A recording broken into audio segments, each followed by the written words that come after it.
Hi everyone. I recently watched the film Sham Singh Roy on Netflix, and I'm super excited to be talking to the lead actor, Nani, who's here with me today. Hi, Nani. Welcome to News 18. Hi, Bohni. Thank you. How are you? And how I'm has the whole response to Sham Singh Roy been? I'm good. Thank you. And response to Sham Singh Roy has been overwhelming, and both in theaters and on Netflix, it's been amazing. And my phone hasn't stopped ringing. So I'm so happy that all the team's hard work has paid off, and everyone is very happy. Great, great. Nani, tell me, I mean, I love the film and I probably just connected to it a bit more because I'm a Bengali myself. So I completely love the whole context and the setting of it. But tell me, the film explores various themes, right? There's reincarnation, then there's a mixture of the Telugu and the Bengali cultures, all of that. And then there are also like you're dealing with some societal issues like, discrimination against women and how they were treated. When you're reading the script, and I thought that there was a lot that the film was trying to say. What did you think, when you were approached for the role and you read the script? See, the best part for me when I read the script was that even though there were a lot of points touched, nothing felt forced. It was all a part of the story. All we really wanted to tell was a beautiful love story, and it just as a story, as a backdrop, there were a lot of points being touched, which were very organic, and the way script went into all these elements, like you mentioned, was very organic. It just went with the story. Nothing was just for the sake of it there. So I thought that very rarely happens with a script, and that's a good combination. And the way it all fell in place, we thought it's the best way to go about. And I'm glad that everyone did notice every smallest detail in the film, which even while shooting, we were thinking a lot of things were very unsaid, very subtle. Does everyone get it? And now, after the release of the film, when everyone is discussing those things, we're very happy as a team. It's a very unconventional title, I thought. It's a Bengali name, of course, right? And then but it's a Telugu film. So, I mean, did you guys think that, okay, maybe the audience might connect, might not connect? And also, if if Bengali people see that, they will obviously, try to see if how much is consistent with the culture.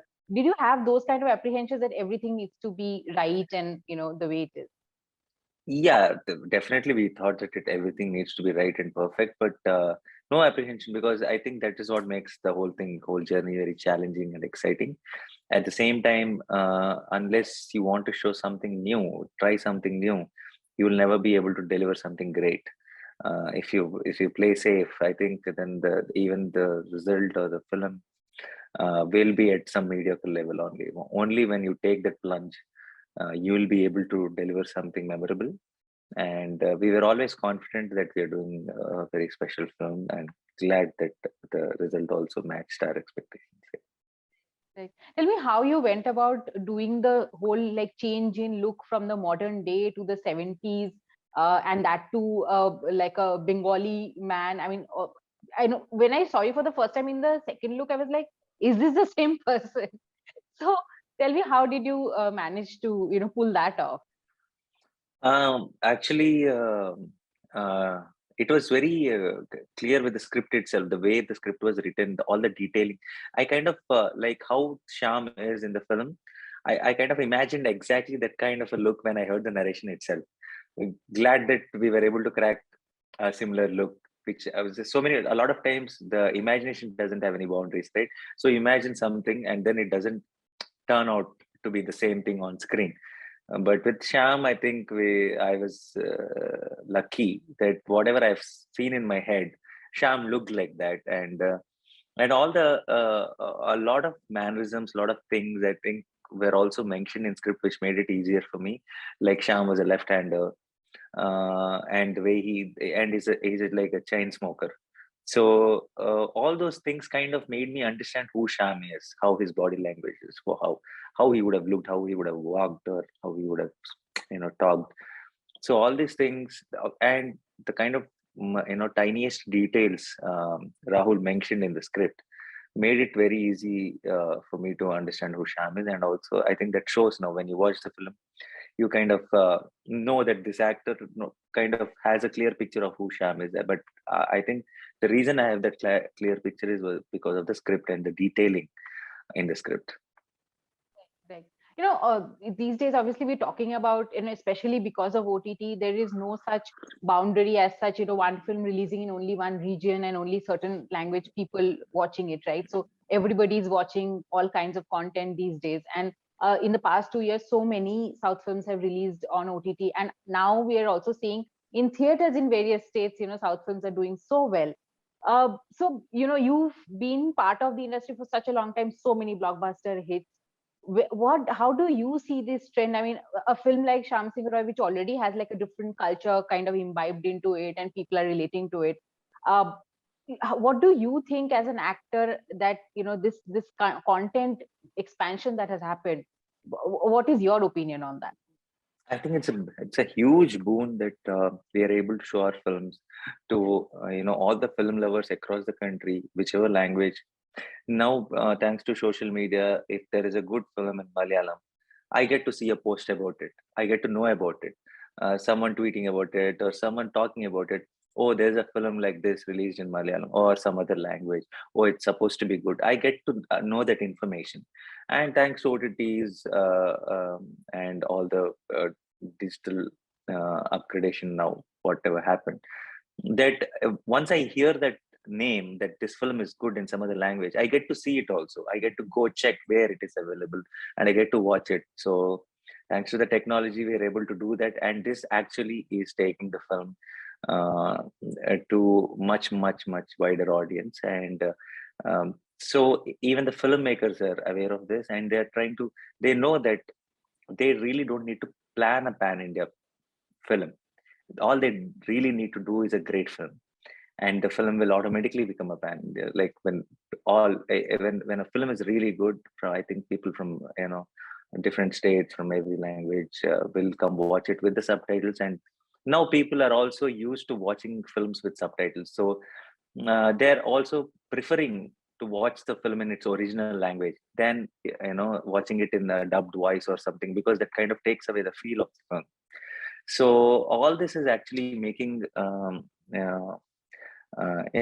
so much good for cinema, that any good talent in any industry will get noticed across the country, which is amazing, because that's how it should be.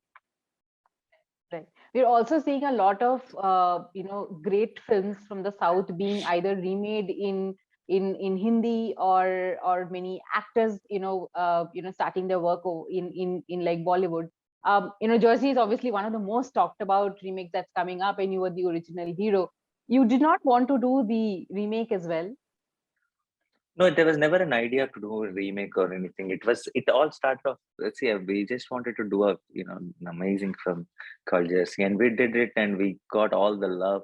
And the idea of a remake we never had it only. So even now, I know a lot of people from North who watch the original with the subtitles, and I get messages on social media everywhere how much they love the film. Even people who are waiting for the Hindi Jersey, who watched the original and waiting for the Hindi Jersey. So it's amazing. We never thought about a remake. The remake idea itself came when Shahid watched the film and wanted to do it. So that is when the whole remake process started, and then Gautam was also asked to direct the remake, also the actual original director. So we never had that that as an idea when we started off Jersey. So now I'm very excited to watch the Hindi version, to see someone else play Arjun, and I'm really waiting, because Gautam is directing it. I'm sure he would have cracked something full of heart like the original. Yeah.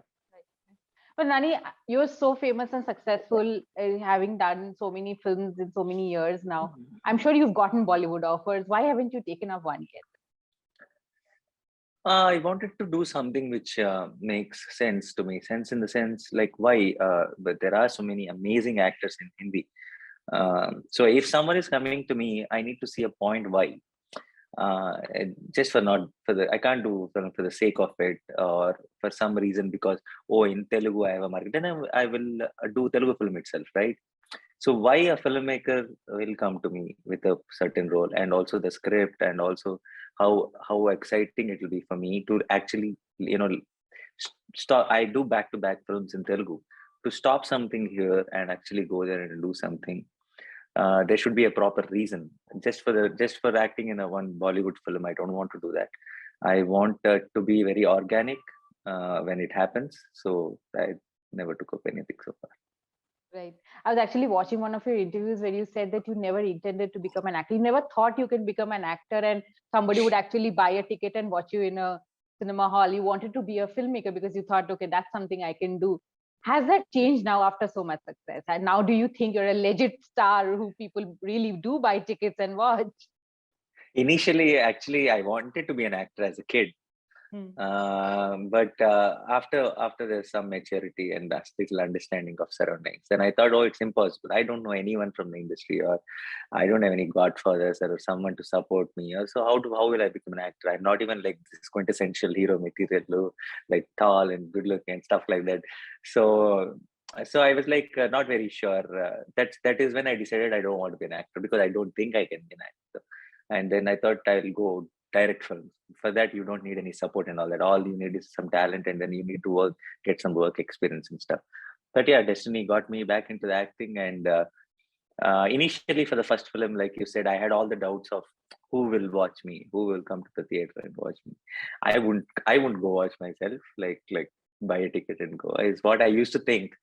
But the kind of love I've got from the first film, and with each film, the way they have owned me, and they've made like how they consider me one of their own in every household, because I think it's the way I speak or my name or something about it, like everybody, even when I go out, it's not like people don't come and talk to me like they're talking to a star or someone. They talk to me like they're talking to someone, from their own house, someone, their own boy, basically.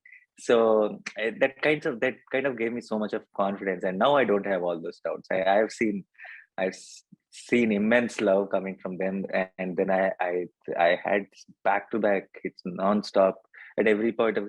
Whenever there are 2-3 films which didn't work for me, there were 10 films which worked for me back to back.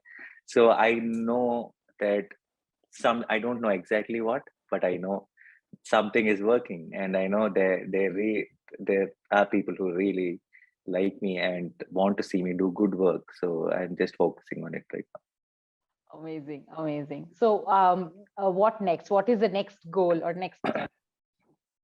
now. So there's no goal or anything. I love this process of cinema, and I wouldn't have been anywhere else other than where I am now. And I just love to be a part of these amazing stories, and I want to tell as many stories as I can.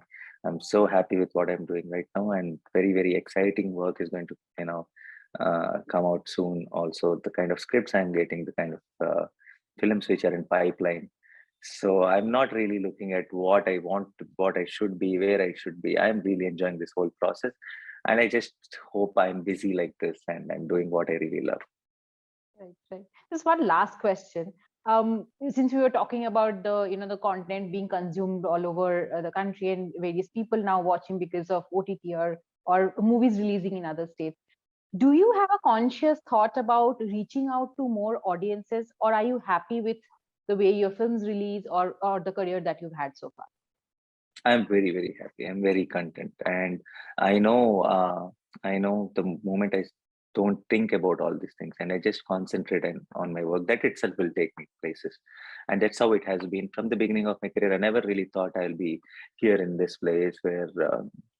It is a constant growth, and then once you start doing films which you really believe in and give your 100%, leave the results or where it will take or what it is, the career and all that, let the times decide. As long as you're having fun working on films, I think that's the most important thing.